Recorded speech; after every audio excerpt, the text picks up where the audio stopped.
Hello everyone, welcome to my YouTube channel. नमस्कार मंडळी, स्वागत आहे आपल्या यूट्यूब चॅनलवर. आज आपण जाणून घेणार आहोत दीप अमावस्या या विशेष दिवसाचे करावयाचे पूजन, कणकीचे दिवे, मुलांना ओवाळण्याची परंपरा आणि या सणाचे आध्यात्मिक व सांस्कृतिक महत्त्व. दीप अमावस्या, ज्याला आषाढ अमावस्या असंही म्हणतात, ही अमावस्या दिवशी येणारी खास संधी असते आपल्या घरातील दिवे, समया यांची पूजन करण्याची. ही दिव्यांची पूजा म्हणजे आगामी श्रावण मासाच्या स्वागताची नांदी असते. दीप अमावस्येला मुलांना साजूक तुपातला दिवा ओवाळून त्यांना दीर्घायुष्यासाठी आणि चांगल्या आरोग्यासाठी प्रार्थना केली जाते. काही ठिकाणी आई मुलांना गंध, कुंकू, फूल वाहून ओवाळते व गोडधोड देऊन त्यांच्या उज्ज्वल भविष्यासाठी आशीर्वाद देते. ही परंपरा केवळ धार्मिक नसून एक प्रकारे आईच्या मायेचा आणि प्रेमाचा उत्सव आहे. ही पूजा म्हणजे अंधारातून प्रकाशाकडे नेणारा एक मार्ग दर्शवते. या दिवशी केलेल्या दिव्यांच्या पूजनामुळे घरात लक्ष्मीचे आगमन होते असंही मानलं जातं. ही संध्याकाळ आपल्या घरात दिव्यांचा सण घडवते, अगदी दिवाळीचा छोटा झलक. मित्रांनो, अशी ही आपल्या संस्कृतीतील दिव्यांची अमावस्या म्हणजे दीप अमावस्या. जर तुम्हाला ही माहिती उपयोगी वाटत असेल तर नक्की लाईक, कमेंट्स आणि सबस्क्राईब करायला विसरू नका. आपल्या घरीसुद्धा दीप अमावस्या साजरी करा आणि भक्तिभावाने दिव्यांना ओवाळा. आता आपण कणकेचे काही दिवे बनवून घेणार आहोत, जे आपल्याला पूजेमध्ये उपयोगी पडणार आहे. या कणकेच्या दिव्यांचे कणकीचे दिवे बनवून तो लावला तर फारच शुभ समजले जाते. ही अमावस्या चातुर्मासातील पहिली अमावस्या तिथी असते. यानंतर श्रावण महिना सुरू होतो. हिंदू धर्मात अमावस्या तिथी भगवान विष्णूला समर्पित आहे, त्यामुळे अमावस्येला भगवान विष्णूची पूजा करणे चांगले समजले जाते. याशिवाय पितरांच्या आत्म्याच्या शांतीसाठी या दिवशी तर्पणही करण्याची प्रथा आहे. अमावस्या तिथीला पवित्र नद्यांमध्ये स्नान करण्याचं सुद्धा महत्त्व सांगितलेलं आहे. नदीत स्नान केल्यानंतर पितरांना नैवेद्य दाखवला जातो. दीप अमावस्याची सुरुवात गुरुवार 24 जुलै रोजी पहाटे 2:28 होणार असून याची समाप्ती शुक्रवारी 25 जुलै रोजी दुपारी 12:40 आहे. यावेळी दीप पूजा करण्यासाठी शुभ मुहूर्त सकाळी 5:38 ते सकाळी 7:20 आहे.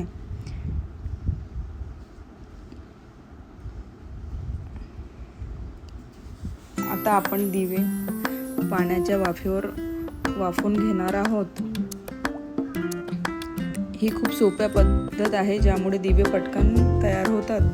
तुम्ही पण असं नक्की ट्राय करा आणि मला कमेंटमध्ये सांगा. तुमची जर वेगळी कुठली पद्धत असेल ते पण कमेंटमध्ये नक्की सांगा.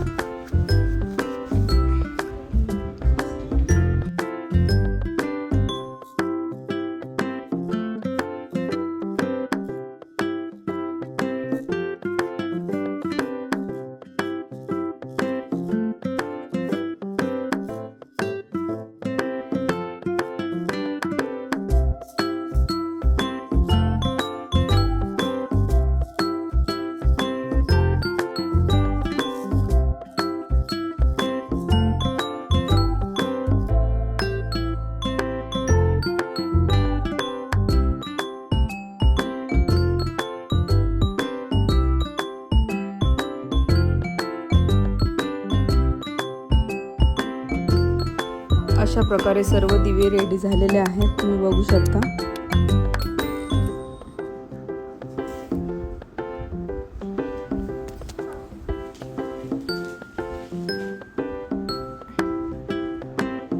आता आपण सर्व दिवे बाहेर काढून घेणार आहोत.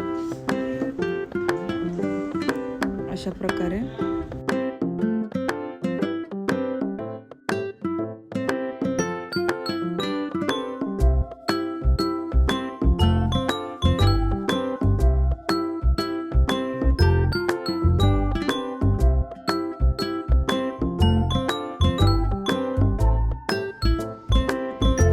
आपण चौरंगावर लाल कपडा टाकून घेणार आहोत आणि त्यावर आपले दीप पूजनची मांडणी करणार आहोत.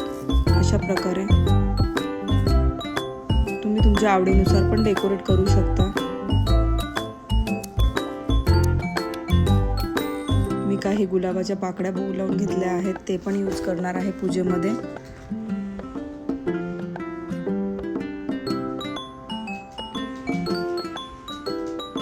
अशा प्रकारे आपल्याला सर्व दिवे त्यावर ठेवून घ्यायचे आहेत आणि त्यांचे पूजन करायचे आहे.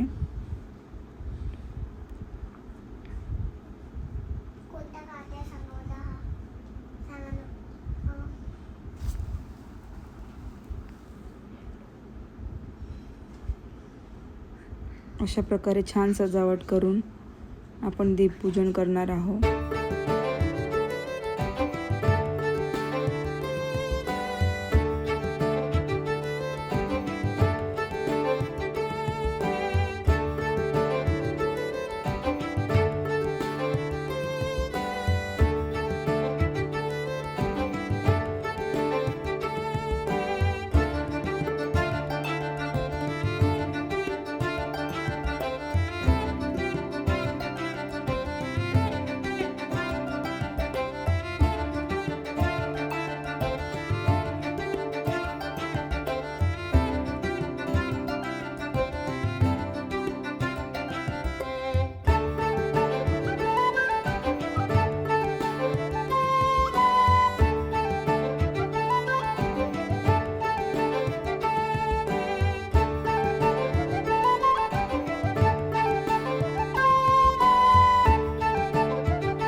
आता मी मुलांना टिक्का लावून त्यांना ओवाळणार आहे. आधी आपण सर्व दिवे लावून घेऊया, समई लावून घेऊया. अशा प्रकारे तुम्ही बघू शकता दिव्यांना कुंकू अक्षत लावून फुले अर्पण करून त्यांची पूजा करायची आहे.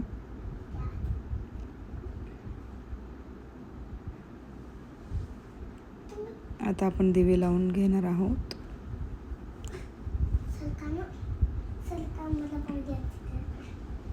अशा प्रकारे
मुलांना ओवाळून घ्यायचे आहे आणि त्यांच्या दीर्घायुष्यासाठी देवाकडे प्रार्थना करायची आहे.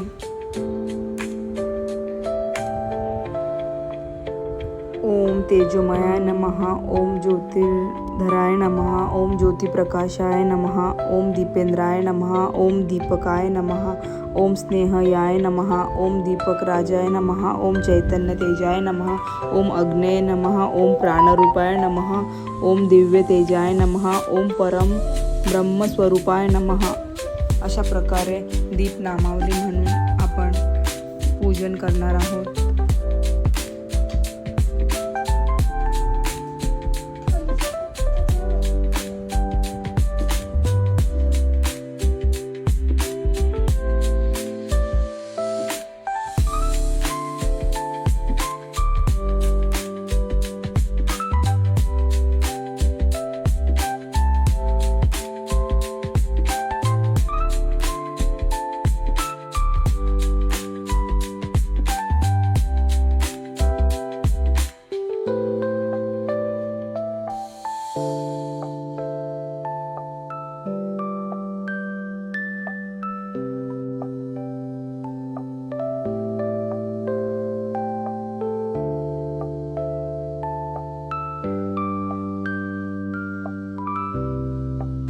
मुलांना ओवाळल्यानंतर मी माझ्या छोट्या भावाला पण ओवाळून घेतलेला आहे. हा माझा क्यूट छोटा भाऊ क्रिश, याला पण ओवाळून घेतलेला आहे.